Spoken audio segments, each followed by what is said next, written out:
कभी कभी लाइफ में हमारे सामने ऐसी सिचुएशंस खड़ी हो जाती है जिनसे लड़ना मुश्किल होता चला जाता है।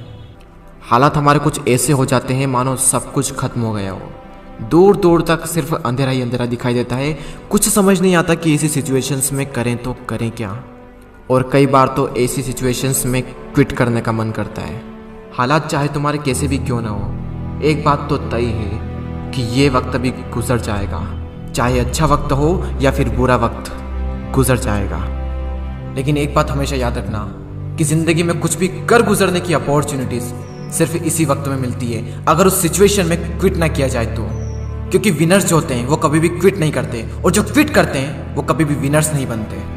आप क्या चाहते हैं, एक एवरेज लाइफ या फिर एक स्टैंडर्ड लाइफ? जब आप सड़क पर निकलो तो लोग आपको इग्नोर करें, या फिर जब आप सड़क पर निकलो तो हर इंसान की नज़र आप पर हो? क्या चाहते हैं आप? लोग आपसे ये कहें कि इंसान कुछ नहीं कर सकता, या फिर ये कहें कि ये बंदा कुछ ना कुछ करके दिखाएगा, ये बंदा कुछ चेंजेस ला के दिखाएगा। लेकिन कैसे करेगा? क्विट करके। मर जाना, लेकिन क्विट मत करना। चाहे परिस्थिति कितनी भी विपरीत क्यों ना हो, कभी भी क्विट मत करना। आपका समय आज बुरा है, कल और बुरा होगा, लेकिन परसों आपकी जीत होगी। लेकिन सिर्फ शर्त इतनी सी है कि आप उस सिचुएशन में टिके रहो और क्विट ना करो। ये प्रकृति चाहती है कि हम इन परिस्थितियों से लड़ें, संघर्ष करें, ताकि हम और मजबूत बन सकें।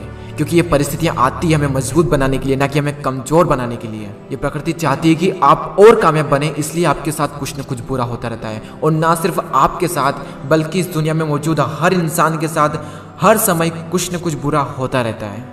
ये प्रकृति का नियम है, हम इसमें कुछ नहीं कर सकते। हमारा क्या कर्तव्य है? हमें सिर्फ इतना सा करना है कि टिके रहना है, चाहे परिस्थिति कैसी भी हो।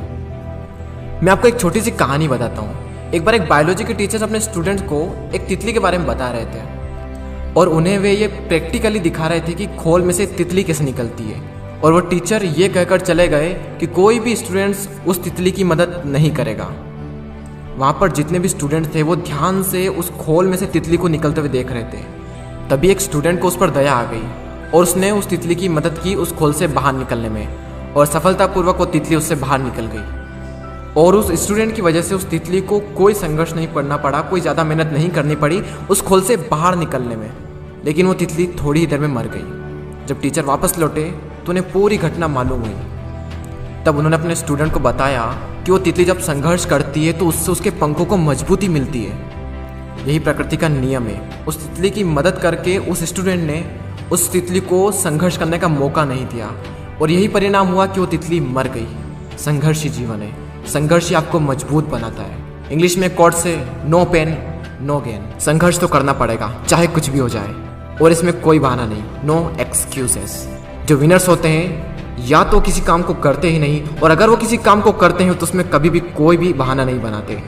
और जो लूजर्स होते हैं वो किसी भी काम को करेंगे तो हर किसी में बहाना बना देंगे। अगर वो चाहें तो बहाना बनाने पर पूरी एक बुक लिख सकते हैं। मेरी तो किस्मत ही खराब है, मेरे साथ ही ऐसा क्यों होता है, मेरी एज बहुत कम है, मेरी हाइट बहुत कम है, मैं काला हूँ, मैं सुंदर नहीं हूँ, लोग मुझे पसंद नहीं करते, मैं ज़्यादा पढ़ा लिखा नहीं हूँ, मेरे पास टाइम नहीं है, मेरी आवाज़ अच्छी नहीं है, मेरे पास ये नहीं है, मेरे पास वो नहीं है, काश ऐसा होता, काश वैसा होता। देखो, जो जैसा है वो वैसा है। ना तो आज तक कुछ बदला है और ना ही कभी कुछ बदलने वाला है, तब तक जब तक कि आप अपने आप को नहीं बदल लेते। जब भी अंदर से ऐसी फीलिंग्स आए, जब भी बहाना बनाने का मन करे, अपने आप से जोर से चीख के चिल्ला के अपने आप से कहें नो एक्सक्यूजेस।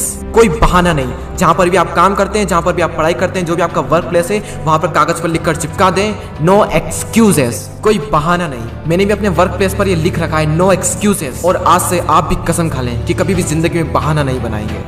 आज आप लोग भी कमेंट में लिख कर जाएं नो एक्सक्यूजेस, ताकि मुझे पता चले कि कितने लोगों ने इस वीडियो को पूरा देखा। मैं आपसे मिलूंगा अगले वीडियो में। जय हिंद, जय भारत।